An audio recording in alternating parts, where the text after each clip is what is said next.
नमस्ते विद्यार्थी मित्रों। छात्रों, आपने 9वीं कक्षा में प्रवेश किया है, जो कि नींव है 10वीं कक्षा की। और हमें हमारे इस विषय की तैयारी भी उसी तरह से करनी है। हमारे इस विषय की तैयारी करते समय हमें ध्यान देना है कि हम भाषा पढ़ रहे हैं।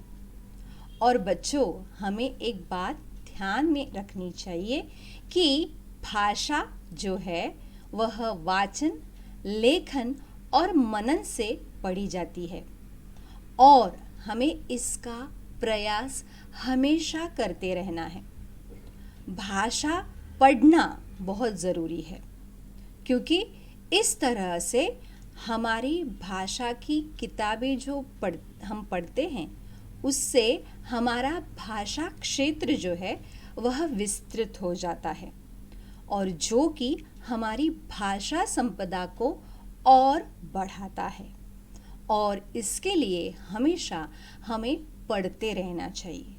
और इस तरह से अगर हम पढ़ते रहें, यानी वाचन करते रहें, भाषा को समझते रहें, अपने आप नए नए शब्द जो है आत्मसात करते रहें, तो हमें इस भाषा संपदा को बढ़ाने में हमारी मदद हो जाएगी। तो चलो हम चलते हैं हमारे इस विषय की ओर, हिंदी संपूर्ण। और आज हम पढ़ने जा रहे हैं इस विषय की पहली इकाई का पहला पाठ, जो कि एक कविता है, चांदनी रात। हम इस कविता को पढ़ेंगे, चांदनी रात, जो मैथिली शरण गुप्त जी ने लिखी है। चलो हम शुरुआत करते हैं हमारे इस विषय को। पहली इकाई का पहला पाठ, चांदनी रात। मैथिली शरण गुप्त जी उन्होंने लिखी यह कविता है। पहले हम इनका परिचय देखेंगे। उनका जन्म हुआ है 3 अगस्त 1886 चिरगांव, झांसी, उत्तर प्रदेश में, और उनकी मृत्यु हुई है 12 दिसंबर 1964 में। उनका परिचय देते हुए कहा गया है कि मैथिली शरण गुप्त जी खड़ी बोली के महत्वपूर्ण कवि हैं। आपकी रचनाएं मानवीय संवेदनाओं, विशेषता नारी के प्रति करुणा की भावना से ओतप्रोत हैं।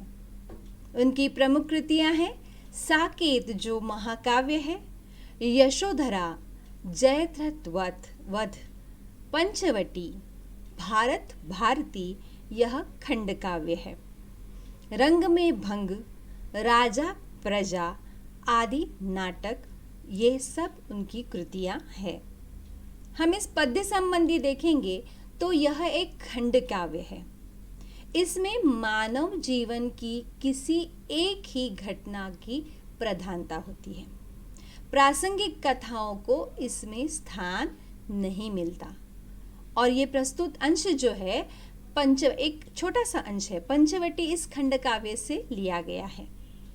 प्रकृति की छटा का सुंदर रूप बड़े ही माधुर्य के साथ अभिव्यंजित हुआ है। चांदनी रात का मनोहरी वर्णन सुंदर शब्दों में चित्रित किया है। चलो हम चले इस कविता की ओर, चांदनी रात। कविता के इस जो टाइटल है उससे ही आपको पता चल गया होगा कि यहाँ पे चांदनी रात का वर्णन जो है किया गया है। चलो हम देखेंगे चित्र के साथ यह चांदनी रात। चारों चंद्र की चंचल किरणें खेल रही है जलथल में, स्वच्छ चांदनी बिछी हुई है अवनी और अंबर तल में। कवि क्या कहते हैं कि चांदनी रात का उन्होंने वर्णन किया है, और वह कहते हैं कि सुंदर चंद्रमा की किरणें जल और थल यानी जमीन, पृथ्वी में फैली हुई है। संपूर्ण पृथ्वी तथा आकाश में चांदनी बिछी हुई है। हर जगह इस चंद्रमा की किरणें जो हैं वह बिछी हुई है, और जल में, थल में, और कैसी है वह? स्वच्छ है, सुंदर है। चलो आगे देखते हैं। पुलक प्रकट करती है धरती हरित तृणों की नोकों से, मानो झूम रही है तरु भी मंद पवन के झोंकों से। पृथ्वी क्या कर रही है कि इस पृथ्वी पर आई यह हरी हरी घास जो है, कि इस घास की नोकों से के माध्यम से वह अपनी खुशियां प्रकट कर रही है। ऐसा प्रतीत होता है मानो वृक्ष भी मंद मंद वायु की झोंकों से झूम रहे हैं। तरु यानी वृक्ष जो है, और मंद मंद पवन, वायु, पवन यानी हवा जो है, उसके झोंकों से वह झूम रही है। और यह स्वच्छ चांदनी हर जगह बिछी हुई है। क्या ही स्वच्छ चांदनी है यह, है क्या ही निस्तब्ध निशा, है स्वच्छंद सुमंद गंध वह, निरानंद है कौन दिशा। क्या कहते हैं कवि कि पंचवटी में दूर दूर तक चांदनी फैली हुई है, और वह बहुत ही साफ दिखाई देती है।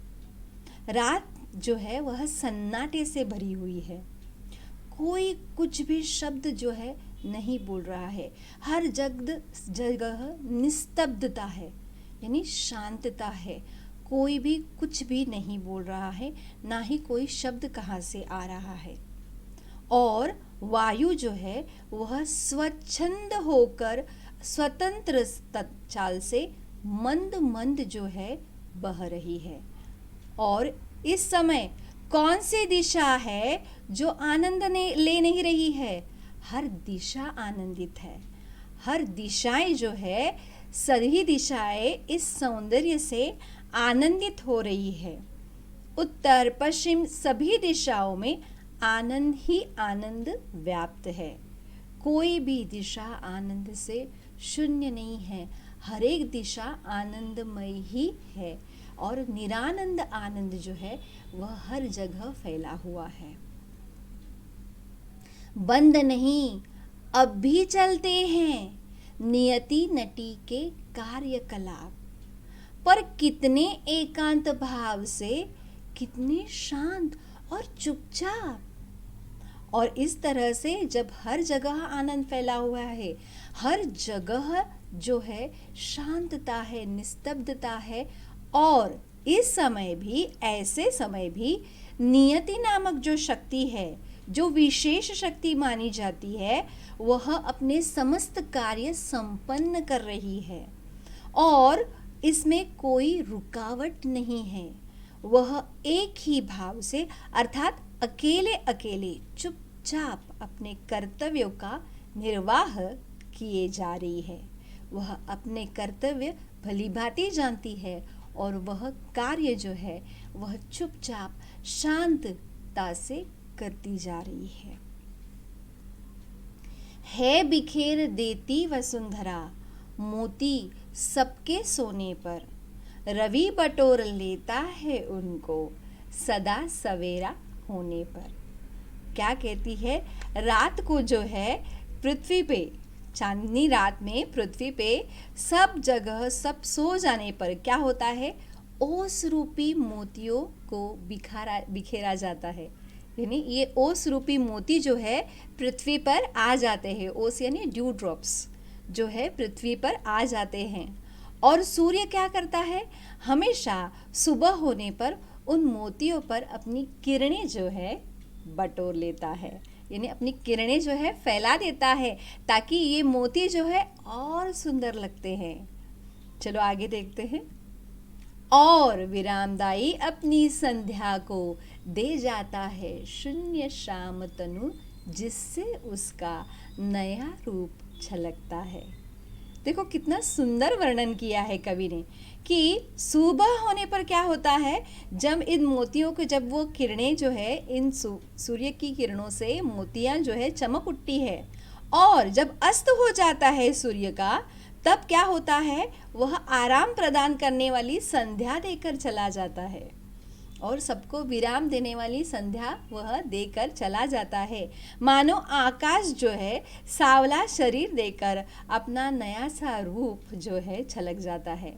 यानी शाम श्री कृष्ण भगवान का जो रूप होता है, उनका जो रंग होता है, उस रंग से यह आकाश जो है, यह नभ जो है भर जाता है और जैसे मानो इस पृथ्वी को नया रूप आया हो। और यह नया रूप जो श्याम तनु का है, श्याम यानी श्री कृष्ण भगवान के तन का जो रूप है, रंग है, जो है नया रूप देके हर संध्या को यह सूरज जो है दे जाता है। पंचवटी की छाया में है सुंदर पर्ण कुटीर बना, उसके सम्मुख स्वच्छ शिला पर धीर वीर निर्भीक मना। कवि कहते हैं कि पंचवटी की घनी छाया में क्या है, तो एक पंचवटी की घनी छाया में पत्तों की एक सुंदर कुटिया बनी हुई है और उस कुटिया के सामने एक स्वच्छ तथा एक विशाल पत्थर पड़ा हुआ है और उस पत्थर पर धैर्यशाली निर्भय मानव जैसा एक पुरुष जो है वो बैठा हुआ है। कुटिया दिखाई है, वो पत्थर तो नहीं है, लेकिन यह मानना है कवि का। और उन्होंने उस पंचवटी की छाया में यह कुटीर जो बनी है, कुटीर यानी वो झोपड़ी जो है, और उसके सामने एक शिला है, शिला यानी पत्थर है, और उस पत्थर पर धैर्यशाली निर्भय मन वाला एक पुरुष जो है वह बैठा हुआ है। जाग रहा यह कौन धनुर्धर, जबकि भुवन भर सोता है, भोगी कुसुमायुध योगी सा बना दृष्टिगत होता है। क्या कहते हैं कि सारा संसार सो रहा है, परंतु यह कौन धनुषधारी जो है और इस समय भी जाग रहा है, यह कौन हो सकता है। और यह वीर ऐसा दिखाई पड़ता है जैसे भोग करने वाला कामदेव यहाँ योगी बनकर आकर बैठा हुआ है। और ऐसे इस सुंदर चांदनी रात का वर्णन जो है मैथिली शरण गुप्त जी ने बहुत ही सुंदर शब्दों में किया हुआ है। आशा करती हूँ आपको यह कविता अच्छी तरह से समझ में आई होगी और आप अगर उसको अच्छी तरह से पढ़ेंगे तो आपको वह हमेशा के लिए याद ज़रूर हो जाएगी। चलो चलते हैं इस पाठ के शब्द संसार की ओर, यानी कुछ शब्दार्थ जो है जो मैंने आपको पढ़ाते समय बता भी दिए हैं और जो आपके पाठ्य पुस्तक में हैं, ऐसे कुछ शब्दार्थ हम देखेंगे। पुलक यानी रोमांच, खुशी। कार्यकलाप यानी गतिविधि। कुटीर यानी झोपड़ी, कुटिया। निर्भीक यानी नीडर। धनुर्धर यानी तीरंदाज। कुसुमायुध यानी अनंग कामदेव। दृष्टिगत यानी जो दिखाई पड़ता हो। आशा करती हूँ आपको यह कविता बहुत अच्छे से समझ में आ गई होगी। आप उसको अच्छी तरह से पढ़ ले तो आपको वह याद भी हो जाएगी। चलो कहते हैं धन्यवाद। मिलेंगे अब अगली पाठ के साथ। तब तक के लिए नमस्कार, धन्यवाद।